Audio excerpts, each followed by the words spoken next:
পারস্য উপসাগরে নতুন করে শক্তির প্রদর্শন শুরু করেছে ইরান। যুক্তরাষ্ট্রের বিশাল যুদ্ধজাহাজ বহরের মোকাবিলায় এবার তেহরান সামনে আনল ছোট্ট কিন্তু অত্যন্ত মারাত্মক এক সামরিক নৌযান। ঘণ্টায় ১৮৫ কিলোমিটার গতিতে ছুটতে সক্ষম এই স্পিডবোট বহন করতে পারে দূরপাল্লার ক্ষেপণাস্ত্র। প্রশ্ন উঠছে, এটাই কি ইরানের নতুন নৌ যুদ্ধ কৌশল? যুক্তরাষ্ট্রের বিশাল নৌবহরকে টেক্কা দিতে আকারে ছোট অথচ ভারী অস্ত্রে সজ্জিত নতুন একটি দ্রুতগতির নৌযান তৈরি করেছে ইরান। এর নাম দেওয়া হয়েছে 27 রজব। সম্প্রতি তেহরানে জনসাধারণের সামনে এই নৌযান প্রদর্শন করেছে ইসলামিক রেভলিউশনারি গার্ড কর্পস বা IRGC। নতুন এই নৌযানকে ঘিরে ইতোমধ্যে শুরু হয়েছে ব্যাপক আলোচনা। ইরানি গণমাধ্যমের দাবি, সমুদ্রে কয়েক ফুট উঁচু ঢেউয়ের মধ্যে অত্যন্ত দ্রুত গতিতে চলতে সক্ষম এই ফাস্ট অ্যাটাক বোট শুধু গতি নয়, এর সবচেয়ে বড় শক্তি এর আক্রমণ ক্ষমতা। নৌযানটি থেকে 700 কিলোমিটার পাল্লার ক্রুজ ক্ষেপণাস্ত্র নিক্ষেপ করা সম্ভব বলে দাবি করা হচ্ছে। ফলে আকারে ছোট হলেও এটি শত্রুপক্ষের জন্য বড় ধরনের হুমকি হয়ে উঠতে পারে বলে মনে করছেন বিশ্লেষকরা। তেহরানের ঐতিহাসিক ইনকলাব স্কোয়ারে নতুন এই নৌযান প্রদর্শনের সময় শত শত মানুষকে ইরানের পতাকা হাতে স্লোগান দিতে দেখা যায়। সামরিক সক্ষমতা প্রদর্শনের পাশাপাশি এটি ছিল এক ধরনের রাজনৈতিক বার্তাও। মধ্যপ্রাচ্যে চলমান উত্তেজনার মধ্যে নিজেদের প্রতিরক্ষার সক্ষমতা এবং প্রযুক্তিগত অগ্রগতির বিষয়টি বিশ্বকে জানিয়ে দিতে চায় তেহরান। সাধারণ কোনো স্পিড বোট নয় এই 27 রজব।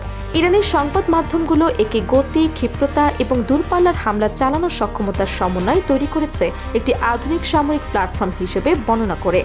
মাঝ সমুদ্রের উত্তাল পরিবেশেও ঘণ্টায় প্রায় ১৮৫ কিলোমিটার গতিতে চলতে পারে এটি। একই সঙ্গে বহন করতে পারে একাধিক ক্ষেপণাস্ত্র এবং উন্নত যুদ্ধ সরঞ্জাম। সামরিক বিশ্লেষকদের মতে, দীর্ঘদিন ধরে অনুসরণ করা যুদ্ধনীতির অংশ হিসেবে এমন নৌযান তৈরি করেছে ইরান। কারণ সরাসরি সামরিক শক্তির বিচারে যুক্তরাষ্ট্রের বিশাল নৌবাহিনীর সঙ্গে প্রতিযোগিতা করা তেহরানের পক্ষে সহজ নয়। তাই বড় যুদ্ধজাহাজের পরিবর্তে ছোট, দ্রুতগতির এবং ভারী অস্ত্রে সজ্জিত নৌযানের বহর গড়ে তোলার কৌশল গ্রহণ করেছে দেশটি। এই কৌশলকে অনেক বিশেষজ্ঞ মস্কিউটো ফ্লিট বা মশা বাহিনী কৌশল বলে অবহিত করেছেন। ধারণাটি হল, অসংখ্য ছোট এবং দ্রুতগতির নৌযান একসঙ্গে আক্রমণ চালিয়ে বড় এবং শক্তিশালী যুদ্ধজাহাজকে চাপে ফেলতে পারে। বিশেষ করে সংকীর্ণ জলপথে এই ধরনের কৌশল কার্যকর হতে পারে বলে মনে করা হয়। বিশ্লেষকদের মতে, হরমুজ প্রণালীকে কেন্দ্র করে মূলত এমন পরিকল্পনা বাস্তবায়ন করেছে ইরান। বিশ্বের অন্যতম গুরুত্বপূর্ণ এই সমুদ্র পথ দিয়ে প্রতিদিন বিপুল পরিমাণ জ্বালানি তেল পরিবাহিত হয়। ফলে এই অঞ্চলে সামরিক উপস্থিতি নিয়ন্ত্রণ বজায় রাখা তেহরানের জন্য অত্যন্ত গুরুত্বপূর্ণ। 27 রজবের মতো দ্রুত গতির নৌযান সেই লক্ষ্য অর্জনে গুরুত্বপূর্ণ ভূমিকা রাখতে পারে। অন্যদিকে পশ্চিমা সামরিক মহলেও ইরানের এই নতুন পদক্ষেপ নিয়ে নজর রাখা হচ্ছে। যদিও ইরানি গণমাধ্যমের বিভিন্ন দাবি স্বাধীনভাবে যাচাই করা সম্ভব হয়নি, তবু দেশটির নৌ সক্ষমতা বৃদ্ধির প্রচেষ্টা যে অব্যাহত রয়েছে তা স্পষ্ট। বিশেষ করে ক্ষেপণাস্ত্র প্রযুক্তি, ড্রোন এবং দ্রুতগতির নৌযান উন্নয়নে সাম্প্রতিক বছরগুলোতে ব্যাপক বিনিয়োগ করেছে তেহরান।